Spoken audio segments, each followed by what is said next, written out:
And Tom, you're going to be moving the slides? Yes. Okay.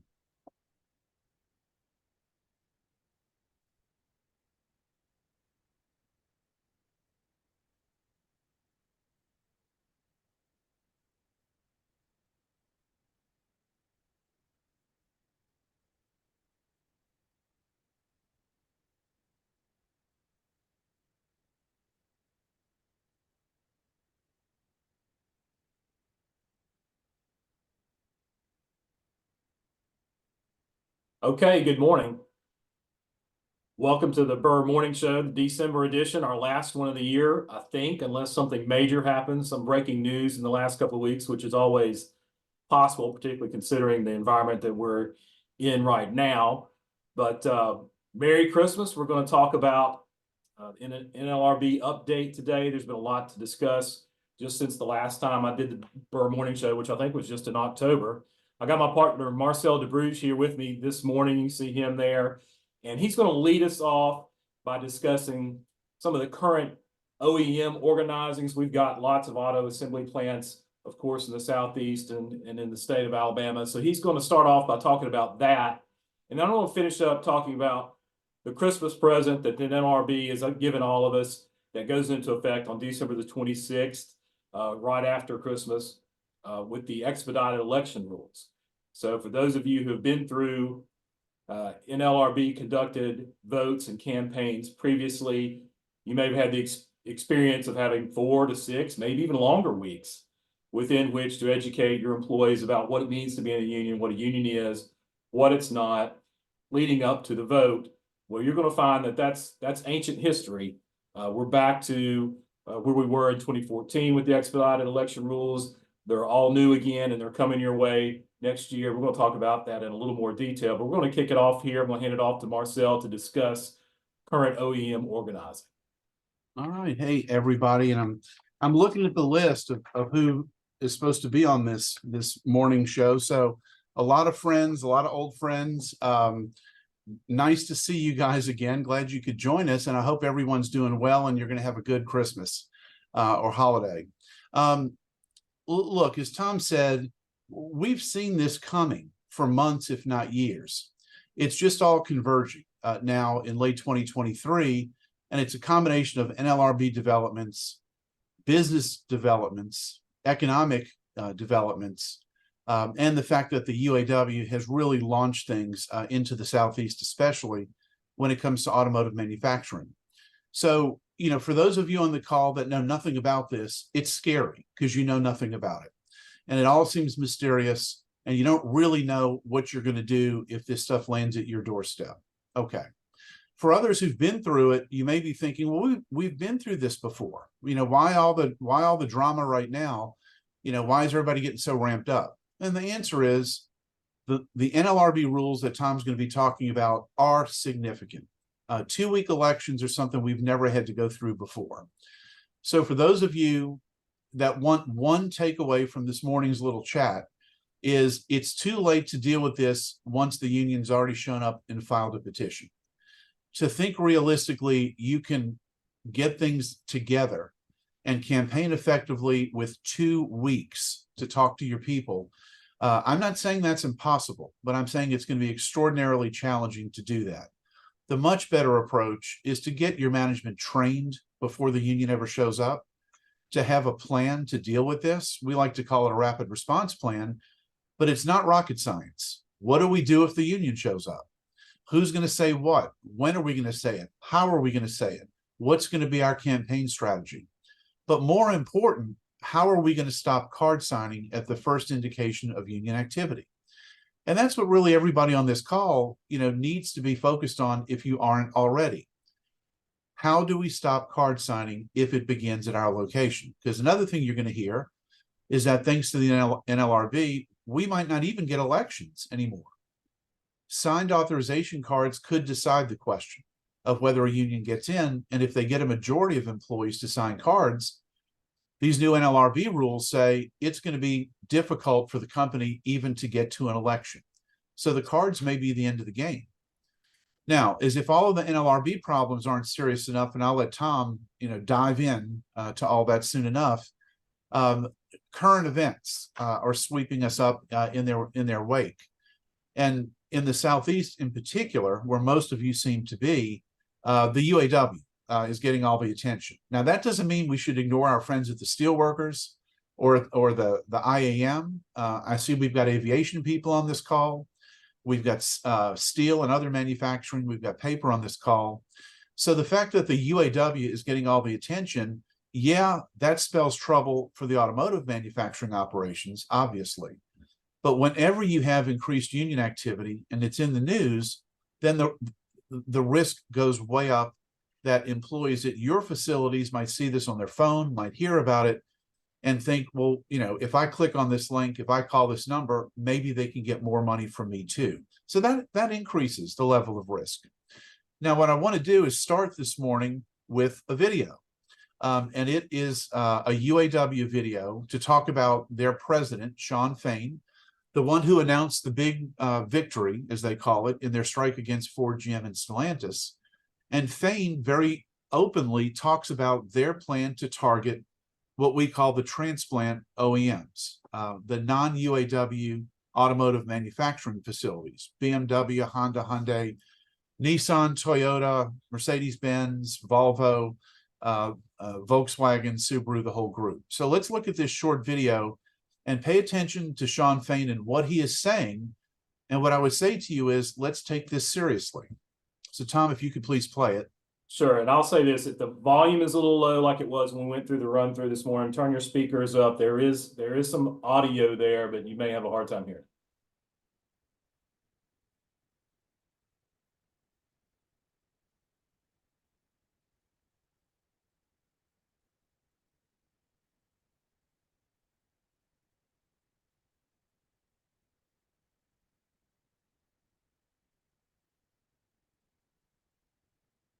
A little bit about where we are and where we're headed.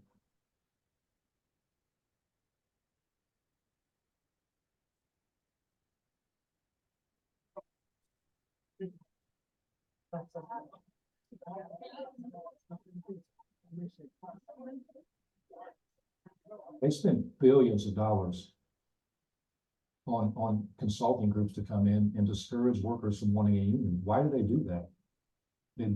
Because the companies know they want the workers not to understand the power they'll have if they join a union.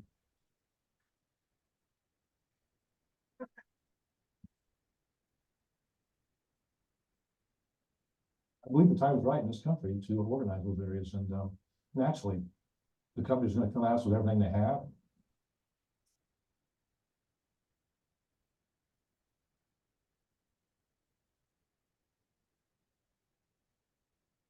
Three days after he got a tentative agreement, Toyota gave a pay increase to their employees.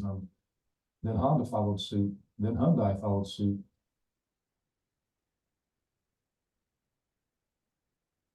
We're calling that the UAW bump. I mean, these companies could have given these people raises and all these things a year ago, 6 months ago. They didn't. Why did they do it? They did it because they see the momentum we created. Okay, so obviously what he said isn't necessarily true. These companies have given raises long before the UAW negotiated its contract with the Detroit Three. These companies didn't wait for the UAW's contract before giving pay raises. To my understanding, most of them give raises every year. But the point of this is, Fain and the UAW have announced that they're launching a nationwide campaign, a centralized campaign against all of the transplant OEM automakers. And that's happening.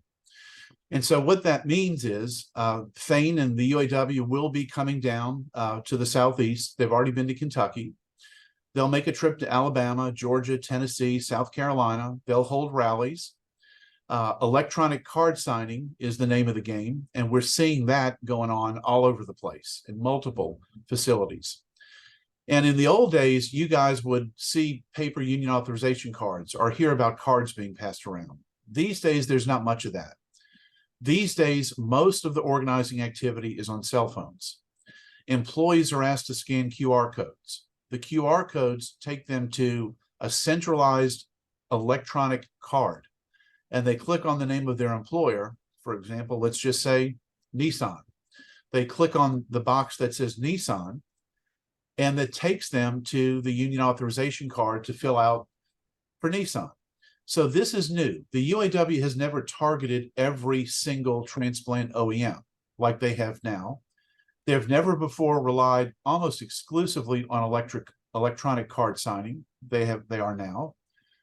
And the UAW has worked very hard over the past many months, basically to recruit organizing committees inside the different plants and send organizers to work with these employees to organize them and train them on how to launch card signing. And you can see on the left side is an example of the QR code. And again, this is what employees are getting. They're getting flyers, they're getting messages on their cell phones, encouraging them to click or scan and fill out an electronic union authorization card. So next slide. So one thing to keep in mind, another risk is that post-COVID, and everyone on the call knows how challenging it's been to get employees to come to work and to recruit and retain people. So what we're seeing is that in the manufacturing operations, the workforce is younger. The workforce is generally less experienced. Frontline supervisors are younger and less experienced. Virtually no one, at least down in the Southeast, knows much of anything about unions or union cards. So the biggest risk we have, if this problem ends up at your facility, is lack of knowledge. The management doesn't know what it is, hourly employees don't know what it is, and hourly team leads who are supposed to be in the bargaining unit but can be influencers, they don't know what it is, by and large. And so that's something else that you guys can be doing, is training your leadership team, frontline supervisor on up, about electronic cards, about how unions organize, about the company's position on unions. And also you guys right now can be identifying issues. What could be driving unrest and addressing those? Now, what's on the screen here are a couple of unfair labor practice charges. As you've seen in the news, the UAW has launched an aggressive campaign nationwide against the automotive OEMs. Part of that organizing campaign is to file charges against the companies, and these are on the internet. They're public record. And the UAW basically had a press conference to announce these. Those of you that have been through union organizing campaigns, you're familiar with this tactic. Those of you that haven't, obviously aren't going to be familiar with it. But when the union shows up and when an organizing campaign gets underway, it's typical for the union to accuse the company of violating the law. And as you can see on the left side, this is a charge the UAW has filed against Honda in the last week or so, involving their Indiana facility. And on the right side is a charge involving Hyundai, involving their Montgomery, Alabama facility. I don't believe there's any merit to either of these charges, but the UAW files these in order to put the company on the defensive, to try to intimidate management, to keep them from engaging, lest they risk another ULP charge or charges. And it's also for a way for the union to paint the company as a bad actor, which they're trying to do right now. So when we talk about management training and we talk about preparing supervisors and managers for this problem, a big part of that is telling them what the legal rules are to try to avoid these unfair labor practice charges. So as we go into the new year, none of us have crystal balls, certainly not I. But I do think in the automotive sector, we should anticipate that the organizing activity is going to increase. We're probably going to have rallies in Alabama, South Carolina, Tennessee, Georgia, Mississippi, Kentucky. Sean Fain himself will probably come to town to rally the troops. Electronic card signing will continue. Unfair labor practice charges will continue to be filed. And one last thing I want to mention before Tom gets into these NLRB developments is what we call protected concerted activity. You all on this call are probably aware that employees have the right to speak out, stand up, protest, even walk off the job in a union or a non-union facility. And we've seen when it comes to organizing in the last 2 or 3 years at different companies, unions have encouraged employees, union supporters, to walk off the job or to go into the parking lot and hold up signs or go out into the street and hold a rally. We may see some of that activity. at the automotive manufacturing plants, suppliers and otherwise. And so as you guys are planning and training your team what to do and how to handle different situations, you might want to consider adding that to your list of scenarios. What do we do if 100 or 150 or 250 or more employees walk off at 1 p.m. on a Thursday afternoon? I do fear, maybe that's a strong word, I am somewhat concerned that we might see some of that activity because it grabs headlines and it's attention getting and it's disruptive. So the UAW activity will increase. Will it migrate out to the suppliers? Only time will tell, but I think there's certainly an increased risk of that. And does it put other industries at risk because of increased activity? In my opinion, it absolutely does. Next slide. I think, Tom, that should cover most of what I had. Yep. So I'll let you take the legal updates. Yes, thank you, Marcel. So just to follow on what he was talking about, if you looked at the UAW strategy during the strikes against the Detroit Three, you saw that unlike in the past where UAW would strike usually an entire company all at one time, they instead did what they called stand-up strikes, where they would strike, intermittently at different company locations across the 6 to 8 weeks that the strike lasted. So one day they'd announce, we're striking at this particular plant, and then a few days later, as bargaining went on, and maybe they didn't get the bargaining progress that they liked, they'd announce another strike someplace else. Well, I think it's pretty easy to see how that kind of a strategy could suddenly translate into the kind of walkouts that Marcel was just talking about, where you could have, they could orchestrate or try to orchestrate walkouts of not an entire plant, but maybe just the people that support them at a particular location. On a particular day, they walk out and claim that it's over some unfair labor practice charge or some other work condition that they don't like, to try to interrupt production at a particular location. I think that could very well happen. And these ULPs that the union filed over the last week, you can see that the Honda one was filed a week ago today on the 8th. The one against Hyundai was filed Monday on the 11th. There was another one filed against VW in Chattanooga. The UAW president, Shawn Fain, held essentially what was a Facebook live streaming, and it was also on YouTube, press conference to announce these that lasted about 30 minutes, where he talks about the organizing activity and the attempts to organize the, in his words, non-union auto manufacturers across the country. And he said something interesting in there that, or at least that I thought was interesting, where he alluded to essentially the big three, or the Detroit Three, as we call them, indicating to the UAW that they needed to go and organize these other plants in order to help keep them competitive, which was quite a remarkable concession and admission, I thought. But let's turn our attention from the organizing activity that's going on out there to, well, what happens if the union is successful in its, whether it's UAW or the steelworkers or wherever you're at, what if they're successful in getting a substantial number of cards signed? Most of you are probably familiar with the fact that if a union gets at least 30% of your employees in the union's desired bargaining unit, which may be a wall-to-wall unit of everybody, every hourly non-supervisory employee in the plant, or if it's a micro unit, maybe 30% of just the employees in that particular department, whatever that is, maintenance or quality control, what have you. Once they get to that 30% number, that's the minimum necessary to file a petition for an election with the National Labor Relations Board. But now with this CMEX case that came out in August, which we've talked about on the Burr Morning Show before, so I won't belabor that too much. If you've attended this before, we've been through this in some level of detail. But just a reminder, under this CMEX construction case that came out from the board in August, the game has changed such that the union has now an additional method at their disposal of organizing an employer where they don't have to file a petition for an election, an RC petition. They can instead wait until they get 50% plus one, a simple majority of the employees' signatures in a particular bargaining unit, and then make a demand upon the employer for recognition. And you will see, or you have seen in the UAW's organizing strategy, which we didn't really touch on earlier, UAW has laid out 3 different targets for its employees who are on the organizing committees trying to organize their workplace. One is at a 30% level, one's at a 50% level, the other's at a 70% level.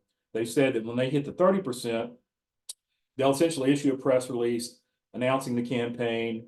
And I think they basically did that with VW when they announced last week that they had 1,000 employees signed on to authorization cards. And then they said if they get to the 50% level, they'll hold a rally. And then at 70%, that's when they will seek recognition and or file a petition for election with the National Labor Relations Board. But if they make a demand on the employer instead of filing a petition for election, under the CMEX case that came out in August, the employer is then put to a decision. Do they recognize the union and begin bargaining? In other words, do they capitulate to the demand? Or they can still seek, the employer can still seek to have an election by filing its own petition called an RM petition with the National Labor Relations Board. And you may be thinking, well, that's great. We still have the option to get an election. Well, that's true insofar as it goes, but the NLRB is essentially insert a poison pill into this particular option, which is, okay, employer, if you choose to go the election route and don't recognize the union on the demand and card recognition, if you commit any unfair labor practice charge or an unfair labor practice charge that prevents a fair election, then you don't get a vote. We'll dismiss the petition. You instead get a bargaining order. And that's very different from the way the board used to handle those issues in the past, which is previously, if there was an unfair labor practice charge that the board found merit to, that they believe prevented a fair election, the remedy was typically a rerun election. In other words, we have another vote. That's not going to be the case under the CMEX decision for as long as the CMEX decision actually stands, which is a whole other issue. But it's the law for now, and the board will issue a bargaining order. Now, if you happen to run what I would call the immaculate election, because remember, as Marcel said, unions file unfair labor practice charges all the time. Frequently in the course of an election, once a petition is filed, they'll file unfair labor practice charges. But let's say you manage to get through an election, no ULPs are found to have any merit, and then you have the election in a free and fair environment, and then you can live with the results from that. Now, there's a third option, which is not great, but it's out there.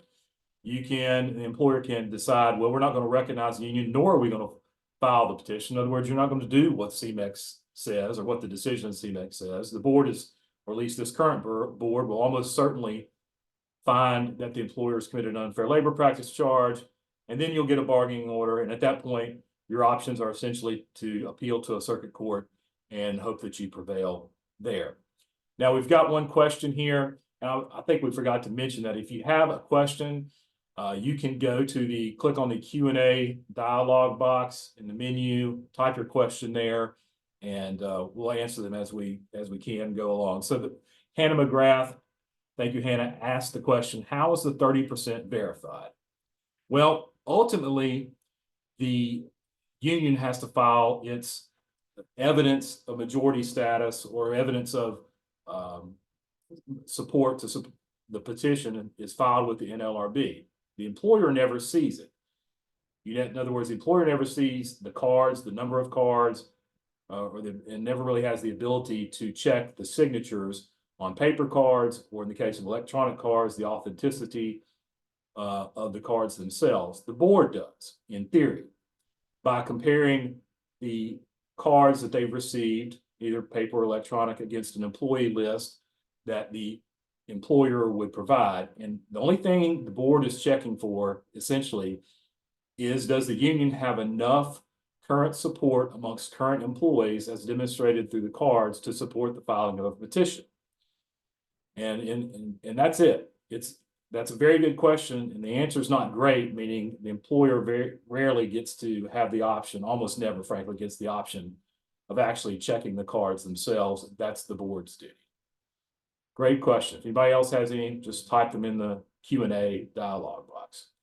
So that's CMEX for you. That's how the law changed in August. Now, what I really want to focus on is the quick election rules. We've touched on that before in our more in-depth discussion about CMEX decision a few months ago, but these expedited election rules are going into effect on December the 26th. So in other words, just a couple of weeks from now.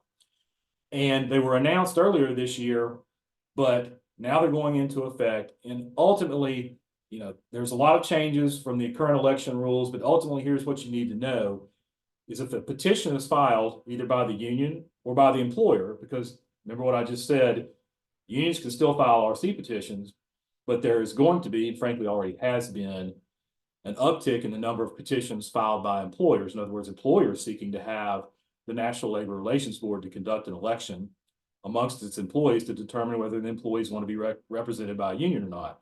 That used to be a fairly rare thing. Now it's becoming more common because you've got unions following the CMEX process and sending letters, demand letters to employers telling them, we have the support of a majority of your employees as evidenced by cards signed by your employees. We demand that you immediately recognize us as the exclusive bargaining representative for your employees and start negotiating a collective bargaining agreement. And in response to that, a lot of employers, instead of recognizing the union, are filing their own petitions, RM petitions.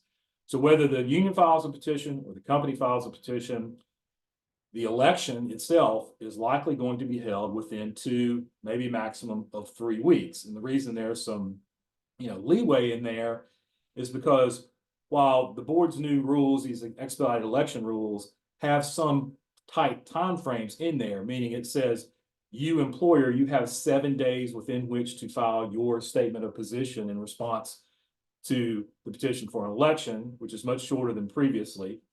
And then we're going to have the pre-election hearing on the 8th day. So think about that. You've got a week to file your position statement. And then the next day, you're going to have your hearing about the details of the election. In other words, what groups are included. And I want to stress groups, not individuals.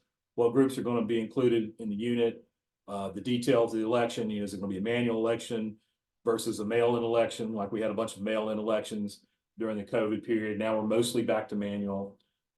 The dates, times, how many polling locations, those kinds of issues will be litigated, at the pre-election hearing. And then keep in mind, under these new rules, the union doesn't have to respond in writing to the statement of position. They can show up the day of the hearing and explain their position verbally, all intended to shorten the time frame within which this process occurs. And then once the hearing is held and the election is directed by the National Labor Relations Board, or more technically, the regional director, the rule says that the regional director must hold the election as soon as practicable. What does that mean? What does that mean? It's a lot of leeway in what is practical. Essentially, the way I look at it is it gives the regional director the authority and frankly the direction to hold that election as soon as they can muster the resources to get it done. Obviously, the NLRB is a government agency, so they are limited by how many board agents they've got available to run elections, what other scheduling conflicts they may have. Do they have some big, huge election already scheduled? So maybe yours has to get put off another week or two, or if you have a very large election, maybe there's 3,000 to 5,000 employees that may be eligible to vote in your election. Well, that's going to take mustering up quite a number of NLRB board agents to come and run that election over the course of not one day, but 2 or 3. But for your average, run-of-the-mill election where there's maybe a few hundred employees and, only takes 1 or 2 or 3 board agents to run the election, your election is going to happen pretty fast. Could be, as soon as 14, maybe as much as 21 days, but I wouldn't count on it being more than 21 days. And just so you compare and contrast how much of a difference this is, previously under the 2019 rules and then the rules that were in effect prior to 2014, it typically took 4 to as many as 8 weeks for one of these elections. And so, during that time, employers would typically educate their employees about what a union is, what it isn't, what are the advantages of remaining non-union versus what's life like in a union. And then, the employees then have the ability to make an educated decision about how they want to vote in the upcoming election. Well, that takes time, particularly amongst the younger workforce who really don't know that much about unions whatsoever anymore. The unionization rate in this country runs between 6 and 7% on an annual basis, at least amongst private employers. That doesn't include government union employees. And that's way down from what it used to be. And so the end result is you've got a lot of employees in their 20s and 30s who have never been in a union. They don't know anything about a union. They don't have family members that they can talk to who used to be in a union or worked in a union environment, either as an hourly dues paying member or as a supervisor employee. So all they know is what they're hearing, from Sean Fain and through these videos or other, union officials and organizers or their coworkers who support a union. And so it really shortens the period of time to get the employees educated about what all this really means. And frankly, that's the point. So by the NLRB anyway.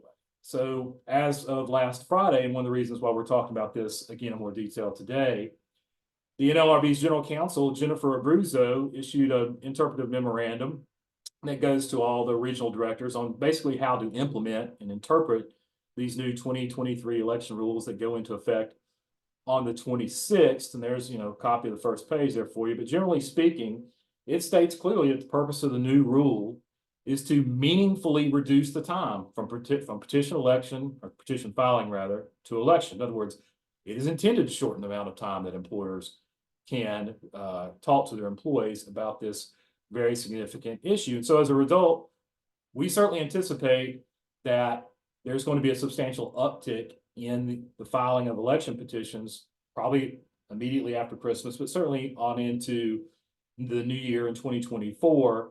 And, not to cause you too much eye strain, but here's a nice little table that can compare and contrast the details of the rules as they were in effect until right now, and then how they're going to change. So you can see the scheduling of pre-election hearings goes from 14 days to 8.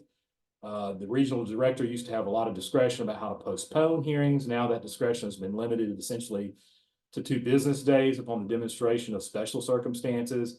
More than that takes extraordinary circumstances, whatever that means, and so on and so forth. You can't have post-hearing briefs anymore, except without the regional, unless you get the regional director's special permission. You used to have up to 5 business days after the hearing. So you can see how all this has been compressed down. And so ultimately, the end result of this is going to be, for you as an employer, is you got to start thinking about this stuff in a little bit more proactive manner. I've been practicing law now. I guess this is my 24th year. It doesn't seem that way, but now I'm about to turn 50 and all that.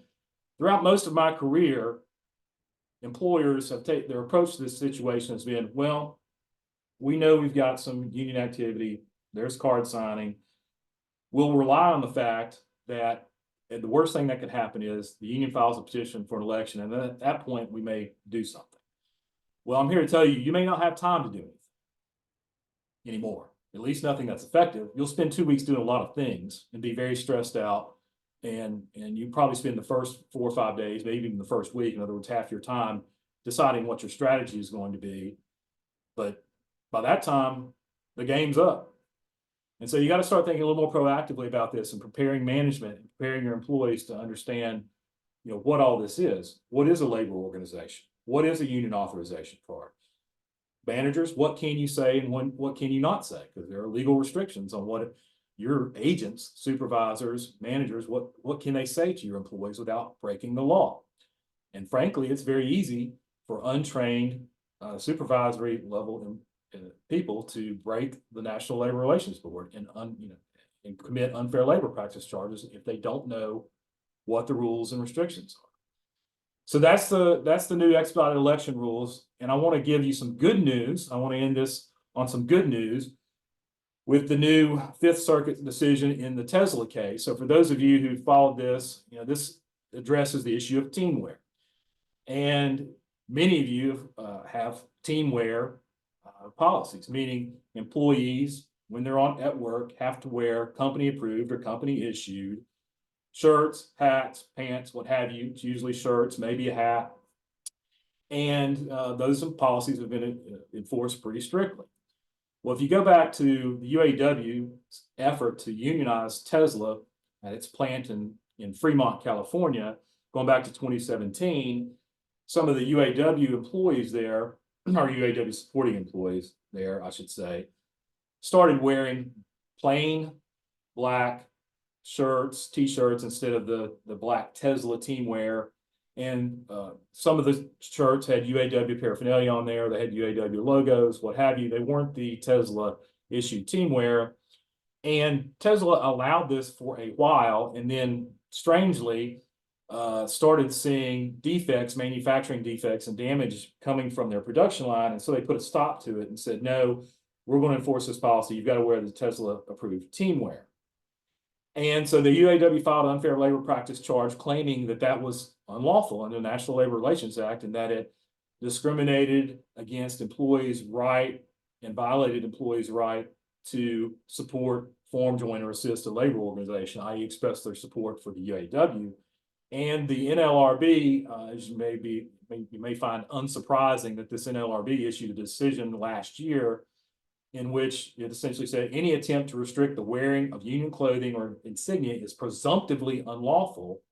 An employer has a heightened burden to justify attempts to limit this important right. So in other words, in the NLRB's view, you employer, if you're going to put any restrictions on the employee's ability to support the union as expressed through things that they wear to work, you have to justify this with a pretty heightened burden.